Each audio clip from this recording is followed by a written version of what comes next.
Hi everyone, this is Vikramaditya and welcome to my channel. ఈ భూమి మీద మానవ జాతి ఎలా అంతరించిపోతుంది అని అడిగితే అందరి నోటా వినిపించే answers tsunami, earthquake, global warming, world war 3 అంటారు. కానీ వాస్తవానికి మానవ జాతి అంతం 150 రకాలలో ఏ విధంగా అయినా జరగచ్చు. ఇందులో ఇంట్రెస్టింగ్ విషయం ఏంటంటే అవి కొన్ని దశాబ్దాల తర్వాతైనా జరగచ్చు, లేకపోతే రేపే జరగచ్చు. వాటిలో టాప్ 10 వేస్ ఈ రోజు నేను మీతో షేర్ చేసుకుంటాను. So let us start our count down. Number 10, asteroid impact. మనుషుల కన్నా ముందు డైనోసారస్ ఈ భూమి మీద డామినేటింగ్ స్పీసీస్ గా ఉండేవి. కేవలం ఒకే ఒక ఆస్ట్రాయిడ్ మెక్సికో ప్రాంతంలో మన భూమిని ఢీకొట్టడం వల్ల డైనోసారస్ తో పాటు 70% స్పీసీస్ ఈ భూమి మీద అంతరించిపోయాయి. సాధారణంగా ప్రతి 2,50,000 సంవత్సరాలకి ఒక హాఫ్ మైల్ వైశాల్యం కలిగిన ఆస్ట్రాయిడ్ మన భూమిని ఢీకొడుతుందట. ఒకవేళ 5 మైళ్ళ వైశాల్యం కలిగిన ఒక ఆస్ట్రాయిడ్ మన భూమిని ఢీకొంటే ఈ భూమి మీద ఉన్న ప్రతి జీవరాశి అంతరించిపోతుంది. Number 9, ecosystem collapse. ప్రతి సంవత్సరం 30,000 జాతుల జీవాలు హ్యూమన్ యాక్టివిటీ వల్ల అంతరించిపోతున్నాయి. మన ఎకోసిస్టమ్ అంతా ఒక ఫుడ్ చైన్ వల్ల పెర్ఫెక్ట్ గా బ్యాలెన్స్ అవుతుంది. ఒకవేళ ఈ ఫుడ్ చైన్ లో మేజర్ రోల్ ప్లే చేసే ఏ జాతి అయినా అంతరించిపోతే ఆ ఫుడ్ చైన్ లో పై స్థానంలో ఉన్న అన్ని జాతులు అంతరించిపోవాల్సిందే. ఫర్ ఎగ్జాంపుల్ 84% ఫుడ్ క్రాప్స్ కేవలం తేనెటీగల వల్లే పాలినేషన్ జరిగి మనకి ఫుడ్ ప్రొడ్యూస్ అవుతుంది. అలాంటి తేనెటీగలు ఇప్పుడు రోజు రోజుకి అంతరించిపోతున్నాయి. జస్ట్ ఇమాజిన్, అంత ఇంపార్టెంట్ రోల్ ప్లే చేసే తేనెటీగలు కనుక అంతరించిపోతే మనకి ఫుడ్ క్రైసిస్ వస్తుంది. ఆ ఎఫెక్ట్ మన మీదే పడుతుంది. Number 8, black hole. మన విశ్వంలో 1 కోటి బ్లాక్ హోల్స్ ఉన్నాయి. ఈ బ్లాక్ హోల్స్ కున్న హై గ్రావిటేషనల్ ఫోర్స్ వల్ల ఎంతో పెద్ద పెద్ద గ్రహాలను సైతం అది మింగేస్తుంది. ఈ బ్లాక్ హోల్ అనేది మన భూమి వరకు రావాల్సిన అవసరం లేదు.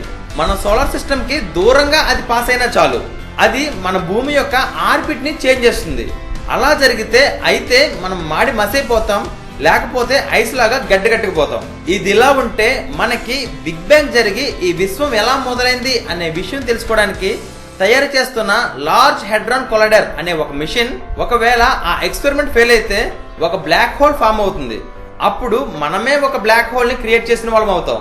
Number 7, aliens. ఇప్పటికే ఎన్నో థియరీస్ వల్ల మనకి ఏలియన్స్ ఉన్నారని కన్ఫర్మ్ అయింది. ఒకవేళ ఏలియన్స్ మన రిసోర్సెస్ వాడుకోవడానికి మన గ్రహానికి వస్తే మనం వాళ్ళని ఆపడానికి ప్రయత్నిస్తే వాళ్ళకున్న అడ్వాన్స్ టెక్నాలజీతో వాళ్ళు మనల్ని లేకుండా చేస్తారు.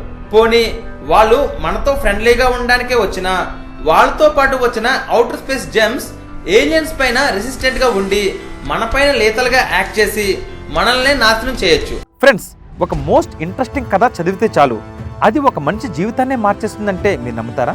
కేవలం ఆ కథ మీ పిల్లలకి చదివి వినిపిస్తే చాలు వాళ్ళ జీవితానికి కావాల్సిన విలువలు నేర్చుకుంటారు అంటే మీరు నమ్ముతారా? మీరు జీవితంలో అనుభవిస్తున్నా లేక రాబోతున్నా ఎలాంటి సమస్యకైనా పరిష్కారం ఒక కథ చదివితే చాలు మీకు దొరుకుతుంది అంటే మీరు నమ్ముతారా? Yes, it's possible only with the greatest epic ever told in the history of mankind. It's the Mahabharata. ఈ కథ ఒక సూపర్ హిట్ మూవీ కన్నా 100 రెట్లు గొప్పగా ఉంటుంది. It's a challenge. విక్రమాదిత్య మాటలో రాసిన మహాభారతం పూర్తి కథ 2 భాగాలలో పుస్తకం ఇంకా ఈబుక్ రూపంలో అమెజాన్ ఇంకా 43 ఆన్లైన్ స్టోర్స్ లో దొరుకుతుంది. ఈ పుస్తకం ప్రపంచవ్యాప్తంగా 54 భాషల్లో దొరుకుతుంది. లింక్స్ ఈ వీడియో కింద డిస్క్రిప్షన్ లో ఇచ్చాను, వెంటనే ఆర్డర్ చేయండి. ఎందుకంటే ఇది కేవలం ఒక పుస్తకం మాత్రమే కాదు, ఇది నీ జీవితానికి కావాల్సిన గ్రంథాలయం. Number 6, Biotech disaster. 14వ శతాబ్దంలో ప్లేగ్ అనే వ్యాధి యూరోపియన్స్ లో ప్రతి 4 ఒకరిని చంపేసింది. 1918లో ఇన్ఫ్లుయెన్జా అనే వైరస్ 2 కోట్ల మందిని చంపేసింది. కేవలం లాస్ట్ డెకెడ్ లో మాత్రమే సార్స్, HIV, కలరా, ఎబోలా అనే 4 వైరస్ మనల్ని వణికించాయి. ఇప్పుడు మనకొచ్చిన ప్రాబ్లం ఏంటంటే మనం ఎక్కువగా యాంటీబయాటిక్స్ వాడడం వల్ల చాలా జెమ్స్ కి రెసిస్టెన్స్ కెపాసిటీ పెరిగిపోతుంది. గ్లోబలైజేషన్ వల్ల వాటి ట్రావెలింగ్ కూడా ఫాస్ట్ గా స్ప్రెడ్ అవుతుంది. ఇప్పుడు న్యాచురల్ గా ఫార్మ్ అయ్యే వైరస్ ఒకవైపు అయితే కొన్ని ఉగ్రవాద సంస్థలు బయోటెక్నాలజికల్లీ ఇంప్రూవ్డ్ లీతల్ వైరస్ ని ప్రొడ్యూస్ చేస్తున్నారు. వాటినే బయో వెపన్స్ అంటారు. మనం ఎన్నో జాంబీ మూవీస్ లో చూసిన ఫినామినా మనకెంతో దూరంలో లేదు. హై ఇంటెన్సిటీ సోలార్ ఫ్లేర్స్ ఒక్కోసారి సూర్యుడి ఉపరితలం పైన ఒక ఎక్స్ప్లోజన్ జరిగి high intensity solar flares form అవుతాయి. అప్పుడు ప్రొడ్యూస్ అయ్యే హై హీట్ ఒక వేవ్ లాగా మన సోలార్ సిస్టమ్ అంతా పాస్ అవుతుంది. ఒకవేళ ఆ వేవ్ మన భూమిని తాకితే ఆ వేడిని మనం తట్టుకోలేం. రీసెంట్ గా 2012లో ఆ ఫినామినా జరిగింది. కానీ ఆ వేవ్ మన ఎర్త్ని తాకకుండా పక్కగా వెళ్ళిపోయింది. సో వీఆర్ లక్కీ కదా. Number 4, artificial intelligence. ప్రస్తుతం మన టెక్నాలజీ డెవలప్ అయ్యే స్పీడ్ని క్యాలిక్యులేట్ చేస్తే మరో 30 సంవత్సరాలలో ఆర్టిఫిషియల్ ఇంటెలిజెన్స్ మన హ్యూమన్ ఇంటెలిజెన్స్ని క్రాస్ చేస్తుంది. అలా జరిగితే రోబోట్స్కి కూడా ఫీలింగ్స్ పెరుగుతాయి. అప్పుడు అవి మన మాట ఎందుకు వింటాయండి? జస్ట్ ఇమాజిన్, మన చుట్టూ డేంజరస్ వెపన్స్ ఎక్కువపై ఉన్న రోబోట్స్ తిరుగుతుంటే ఎలా ఉంటుందో. Number 3, supernova. మన యూనివర్స్ లో ఏ స్టార్ అయినా ఎక్స్ప్లోడ్ అయితే అది హై ఎలక్ట్రోమాగ్నెటిక్ రేడియేషన్ కలిగిన గామా రేస్ ని ఎమిట్ చేస్తుంది. ఆ రేడియేషన్ ఎంత పవర్ఫుల్ అంటే ఒకవేళ ఈ ఎక్స్ప్లోజన్ మన గ్రహానికి 30 లైట్ ఇయర్స్ దూరంలో కనుక జరిగితే మన భూమి మీద ఒక్క జీవరాశి కూడా మిగలదు.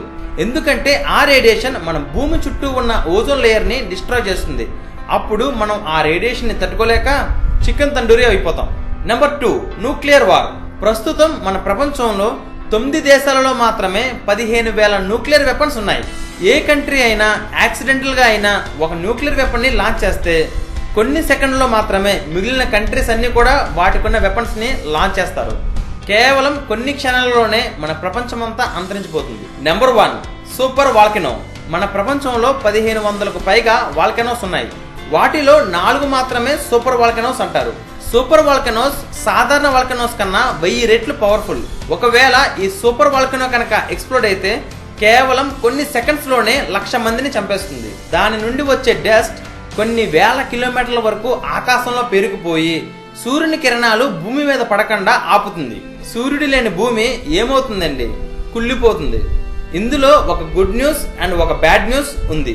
గుడ్ న్యూస్ ఏమిటంటే ఈ సూపర్ వాల్కెనో 6 లక్షల సంవత్సరాలకి ఒక్కసారి మాత్రమే పేలుతుంది. బ్యాడ్ న్యూస్ ఏంటంటే అమెరికాలో ఉన్న ఎల్లోస్టోన్ సూపర్ వాల్కెనో ఎక్స్ప్లోడ్ అయ్యి ఆల్రెడీ 6,40,000 సంవత్సరాలు అయింది. లాస్ట్ 10 ఇయర్స్ లో ఆ వాల్కెనో లిటిల్ మోర్ యాక్టివ్ గా ఉందని సైంటిస్ట్స్ కనుక్కున్నారు. సో ఆ వాల్కెనో ఎప్పుడు పేలుతుంది అనేది సస్పెన్స్. సో వీటిని బట్టి చూస్తే మనం ఎప్పుడు ఉంటామో ఎప్పుడు పోతామో ఎవ్వరికీ తెలియదు. కాబట్టి మనకున్న ఈ షార్ట్ లైఫ్ స్పాన్ లో enjoy life to the full extent, but మంచిగా. ఫ్రెండ్స్, నెక్స్ట్ ఎపిసోడ్లో కంటెంట్ వేరే లెవెల్లో ఉంటుంది. Don't miss it. నేను రాసిన మహాభారత పుస్తకాన్ని ఇప్పుడే ఆర్డర్ చేయండి. లింక్స్ ఈ వీడియో కింద ఉన్న డిస్క్రిప్షన్లో ఇచ్చాను. అలాగే ఇప్పటి వరకు నా ఛానల్ని మీరు సబ్స్క్రైబ్ చేసుకుని ఉండకపోతే వెంటనే సబ్స్క్రైబ్ చేసుకోండి. Till then take care. Bye.